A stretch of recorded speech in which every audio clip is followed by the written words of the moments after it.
Hello friends, আশা করি তোমরা ভালো আছো। আমরাও ভালো আছি। আর জলের তাপমাত্রা কিন্তু এখন অনেকটাই কমেছে। দেখো, তোমাদের মেন রাস্তার ছবিটা আমি দেখাচ্ছি। আর আমাদের গলিতেও জলটা অনেক কমেছে। 4 দিন পরে আজকে কারেন্ট দিয়েছে।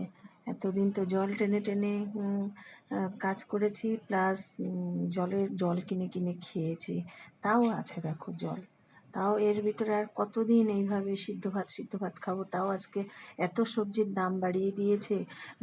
তার জন্য ওই কচু নিলাম একটু। কচু এইটাই 2টো কচু 100 টাকা দাম নিয়েছে। কি খাবো বলো?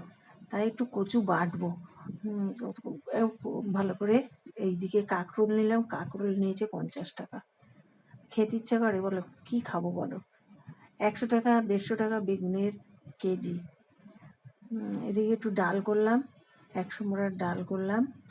আর এইদিকে রাত্রিরে রুটির জন্য আলু আর কুমড়ো দিয়ে তরকারি করে রাখছি। বেগুন ভাজা তো কুটে রেখেছি খাওয়ার সময়। এই হচ্ছে আজকে দুপুরের মেনু: ডাল, বেগুন ভাজা, কুমড়ো ভাজা আর কচু বাটা। আর এই যে লঙ্কাটা দেখতে পাচ্ছি, এটা কি লঙ্কা জানো? এখানে কি বলে? ভূত লঙ্কা। তোমরা কি চেনো বলো? এই যে কচুগুলোকে ভালো করে কুচিয়ে নিলাম।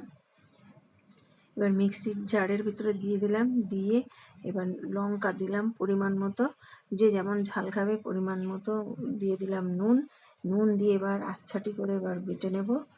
বেটে নিয়ে এই দেখো কাঁচা সর্ষের তেল দিয়ে মাখিয়ে নিচ্ছি। আর এর ভিতর যেটা তোমাদের দেখাতে পারিনি আমি, একটু পোস্ত, একটু নারকেল আর দিয়েছি একটু সর্ষে দিয়ে বেটে রেখেছিলাম, সেটা মিক্সড করে দিয়েছি। আর এইদিকে দুইজনে দেখো কি করছে, একটা বাক্স ট্রাঙ্কের পরে উঠে কি করছে। আর আমার চ্যানেলটি যে তোমাদের যদি ভালো লাগে অবশ্যই লাইক শেয়ার করে দিও বন্ধুরা।